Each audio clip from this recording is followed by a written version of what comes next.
अवैध खनन मामले में मनी लॉन्ड्रिंग की जांच कर रही ईडी ने एक साथ 15 ठिकानों पर छापेमारी की है। राज्य के पूर्व मंत्री गायत्री प्रजापति के लखनऊ और अमेठी के घर समेत 1 दर्जन से ज्यादा ऐसे ठिकाने हैं जहां पे ईडी की टीम ने छापा मारा है। तो 15 ठिकानों पर इस वक्त छापेमारी और ईडी की टीम पहुंच चुकी है। पूर्व मंत्री है गायत्री प्रजापति और उनके कई ठिकानों पे एक साथ छापेमारी। 15 ऐसे ठिकाने हैं जहां ईडी की टीम फिलहाल पहुंची हुई है।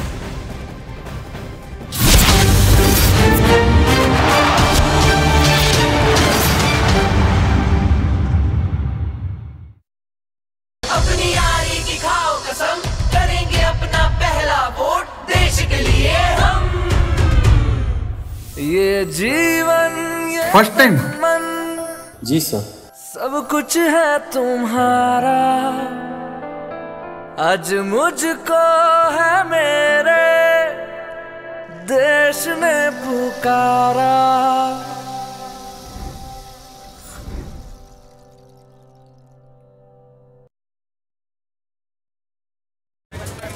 बीजेपी नेता राजीव चंद्रशेखर से बात की हमारी संवाददाता नीतू ने, जरा सुनिए क्या कहना था उनका। In an opinion poll of CNN News 18, they have given 2 seats to NDA in the state of Kerala. How do you see this? No, I am more optimistic than the number 2. I can see very clearly that there is a very strong, huge undercurrent of voters that want NDA MPs.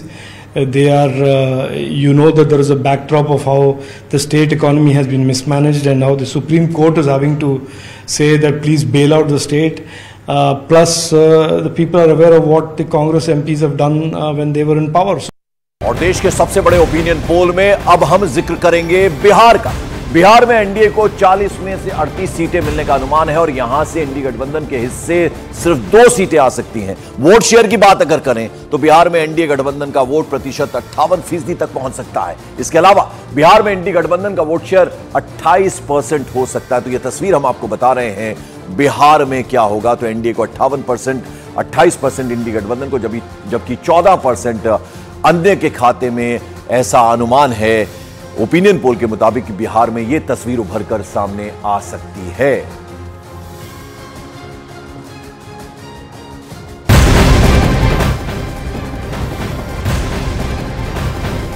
और mega opinion poll में अब जरा आपको लिए चलते हैं मध्य प्रदेश में। मध्य प्रदेश में बीजेपी को 29 सीट में से 28 सीटें मिल सकती हैं, जबकि इंडी गठबंधन को केवल 1 सीट मिलती नजर आ रही है। बीजेपी को मध्य प्रदेश में 55% वोट शेयर मिलने का अनुमान है, जबकि इंडी गठबंधन की अगर बात करें तो मध्य प्रदेश में 38% वोट शेयर मिल सकता है इंडी गठबंधन को। तो यहां पर भी क्लियर एक तरह से जीत का अनुमान लगाया जा रहा है बीजेपी को लेकर। 55% बीजेपी, इंडी गठबंधन 38%, 7% अदर्स की कैटेगरी में आ रहा दिख रहा है। यानी 29 सीटों का लेखा जोखा मध्य प्रदेश में क्या अनुमान है ओपिनियन पोल के मुताबिक, वो जरा हम आपको बता रहे हैं।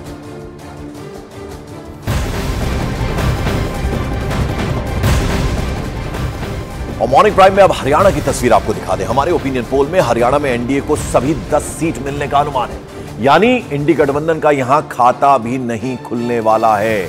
तो हरियाणा में वोट शेयर की बात करें, एनडीए को 62% वोट शेयर मिलने की उम्मीद है और इंडी गठबंधन को 29% वोट शेयर मिलने के आसार हैं। ये हरियाणा की तस्वीर हम आपको दिखा रहे हैं।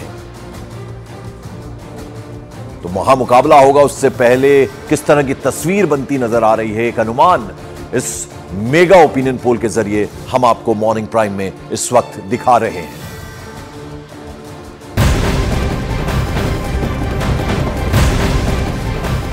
और देश के सबसे बड़े ओपिनियन पोल में अगला पड़ाव जरा पंजाब का करते हैं, जहां कांग्रेस का पलड़ा भारी दिख रहा है। पंजाब में 13 में से 7 सीटें कांग्रेस को मिलने का अनुमान है, या एनडीए को 2 सीट मिल सकती है। पंजाब में 1 सीट आम आदमी पार्टी के हिस्से भी जा सकती है। पंजाब में वोट शेयर की यदि बात करें तो कांग्रेस का वोट शेयर 38% है, एनडीए का वोट शेयर 13% और आपको 15% वोट मिल सकते हैं। ऐसा अनुमान पंजाब के बारे में सामने आ रहा है। तो यहां कांग्रेस को बढ़त मिलती दिख रही है अगर हम पंजाब की बात करें।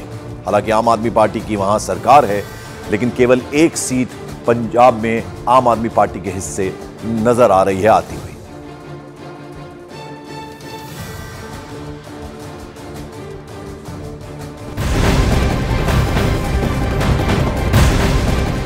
और देश के सबसे बड़े ओपिनियन पोल में अब बात जरा देश की राजधानी दिल्ली की कर लेते हैं। इस बार भी दिल्ली की सभी 7 लोकसभा सीटें बीजेपी को मिलने का अनुमान है। इंडी गठबंधन को एक भी सीट मिलते हुए नजर नहीं आ रही है, तो एक बड़ा झटका यहां इंडी गठबंधन को। हालांकि यहां पर भी अगर हम बात करें, दिल्ली में तो आम आदमी पार्टी की सरकार है, लेकिन वो असर उनका कोई नजर नहीं आ रहा लोकसभा चुनावों में। और कांग्रेस की बड़ी कोशिशों के बावजूद, हालांकि दोनों आम आदमी पार्टी और कांग्रेस मिलकर चुनाव लड़ रहे हैं, 4 और 3 का कॉम्बिनेशन है, लेकिन यहां उनका अकाउंट नहीं खुलता हुआ नजर आ रहा है अनुमान के मुताबिक। और बीजेपी 7 की 7 सीटें जो उनके पास पिछले चुनावों में भी थी, 2019 में भी, वैसी ही रिपीट परफॉर्मेंस बीजेपी की दिख रही है देश की राजधानी दिल्ली में। देश के सबसे बड़े ओपिनियन पोल में अब जरा साउथ इंडिया की बात करते हैं, दक्षिण भारत की बात करते हैं। तमिलनाडु की अगर बात करें तो इंडी गठबंधन का पलड़ा यहां भारी नजर आ रहा है। इंडी गठबंधन को 39 में से 30 सीटें मिलने का, यानी 39 में से 30 सीटें मिलने का अनुमान है, तो एनडीए को 5 सीट यहां मिल सकती है। तमिलनाडु में इंडी का वोट शेयर सबसे ज्यादा 51% है, जबकि एनडीए को 13% मिलने की उम्मीद है।